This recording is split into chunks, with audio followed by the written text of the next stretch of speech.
क्या आपने कभी सोचा है कि एक इंसान बिना हथियार उठाए पूरी दुनिया को बदल सकता है? चलो आज ऐसी ही एक इंसान की कहानी सुनते हैं। मार्टिन नाम का लड़का था। उसका जन्म 15 जनवरी को अमेरिका के अटलांटा में हुआ था। वह एक साधारण परिवार से थे। उसके पिता चर्च के पादरी थे, यानी कि हमारे यहाँ जैसे पुजारी रहते हैं वैसे। उनकी माँ एक शिक्षिका थी। बचपन से ही मार्टिन को किताबों का बड़ा शौक था, लेकिन उनके बचपन में ऐसा कुछ हो गया कि उनकी ज़िंदगी ही बदल दी। वो बहुत अच्छे से बच्चों से खेलते थे। जब स्कूल चालू हो गई तब उनका बहुत अच्छा दोस्त था। वो एक गोरे परिवार से था। उसने एक दिन मार्टिन से कहा, देखो दोस्त, अब हम दोस्त नहीं बन सकते। मैं तुम्हारे साथ खेलने नहीं आ सकता। मार्टिन को इस बात का बहुत आश्चर्य हुआ। उसने पूछा, क्यों नहीं आ सकता? उसके दोस्त ने बताया, क्योंकि तुम काले हो। ये सुनकर मार्टिन को बहुत गुस्सा आया और दुख भी हुआ।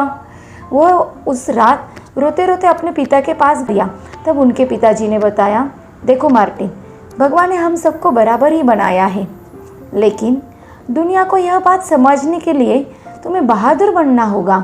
ये बात अपने पिताजी ने जो बताई वो मार्टिन के दिल में ही बैठ गई। उन्होंने ठान लिया कि बड़े होकर इस भेदभाव को ख़त्म करेंगे। जब उनकी बचपन में पढ़ाई चालू हुई, वो पढ़ाई में बहुत तेज थे। उन्होंने अपनी स्कूल बहुत कम उम्र में ही ख़त्म कर ली और वो जल्दी से ग्रेजुएशन भी कंप्लीट कर दी। वो वकील बन सकते थे, डॉक्टर बन सकते थे, लेकिन उन्होंने अपने पिताजी को चर्च में बहुत अच्छे से भाषण करते हुए सुना था, इसलिए उन्होंने पादरी बनने के लिए सोचा। उसके लिए वो पढ़ाई भी की। उनका लक्ष्य केवल धर्म की शिक्षा नहीं था, वो तो दुनिया को बदलना चाहते थे। पढ़ते पढ़ते उन्होंने महात्मा गांधी के अहिंसा के सिद्धांत पढ़े। उनसे उन्होंने बहुत प्रेरणा ली। ताकत हथियार से नहीं बल्कि सच्चाई से और अहिंसा से आती थी। बात उनको बहुत पसंद आ गई। उन दिनों 1955 में मार्टिन के ज़िंदगी का एक बहुत बड़ा मोड़ आया। उस दिन की एक कहानी है। रोज़ा नाम की एक औरत थी, उसको गिरफ्तार कर दिया। वो बस में जा रही थी। वो बस में बैठी थी, वहाँ पे एक गोरा आदमी आया। उसने बैठने की अपनी सीट देने से मना कर दिया। उस टाइम पे ऐसा होता था कि अगर गोरे आदमी आ गए तो काले आदमी पीछे बैठते थे, या बहुत ज़्यादा बस में भीड़ हो गई तो काले आदमी खड़े रहते थे और गोरे आदमी को बैठने को जगह देते थे। लेकिन रोज़ा ने इसके लिए नाकारा तो उसको जेल में रख दिया। इस घटना से हिला गया। उसने पूरे शहर के लोगों के कहा, चलो बस में सफ़र करना बंद कर दो। अगर हम पैदल चल सकते हैं तो हमें अन्याय सहन करने की ज़रूरत नहीं। दोस्त के साथ जाओ, सब लोग मिल के कार में जाओ या पैदल चलो, लेकिन बस से जाना नहीं। यह काम बिल्कुल ही आसान नहीं था। सोचिए, 30 से 381 दिनों तक लोगों ने बस का इस्तेमाल नहीं किया। वह पैदल ऑफिस जाते, बच्चों को स्कूल छोड़ते, लेकिन उन्होंने हार नहीं मानी। आखिरकार सरकार ने बसों में भेदभाव को गैर कानूनी घोषित कर दिया और यही उनकी पहली बहुत बड़ी जीत थी। मार्टिन ने कभी भी हथियार उठाए ही नहीं। उन्होंने शांति को अपना लिया, अहिंसा से लड़ाई की। उनको कई बार जेल में डाल दिया। 1963 की बात है। बर्मिंघम शहर में उन्होंने एक आंदोलन शुरू किया। पुलिस ने उनको गिरफ्तार कर दिया। उन्होंने जो कहा वह सबको हैरान कर दिया।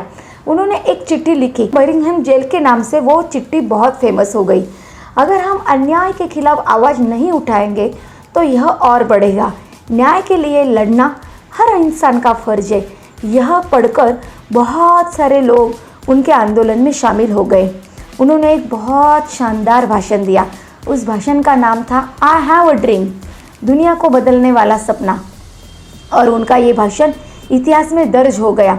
मार्टिन ने 250 लाख लोगों के सामने ऐसा भाषण दिया जो सबके दिलों में छू गया।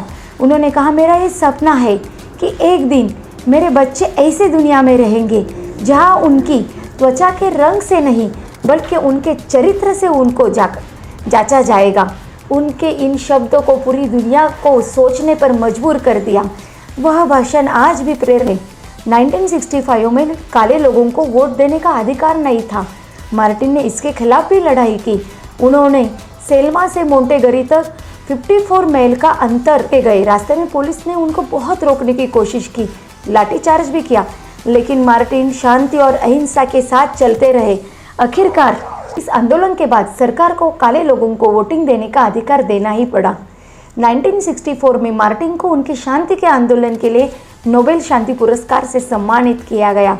वह सम्मान उनके सिर्फ अपनों के लिए नहीं था, बल्कि हर उन लोगों के लिए समर्पित था जिन्होंने समानता और न्याय के लिए लड़े। 1968 में उनका देहांत हो गया, लेकिन उनके लाइफ से हम ये ज़रूर सीख सकते हैं कि पहली चीज़, डर से मत भागो, डर का सामना करो। दूसरी चीज़, हर तरफ झगड़ा करने की ज़रूरत नहीं है, शांति और प्यार से भी दुनिया को बदल सकते हैं।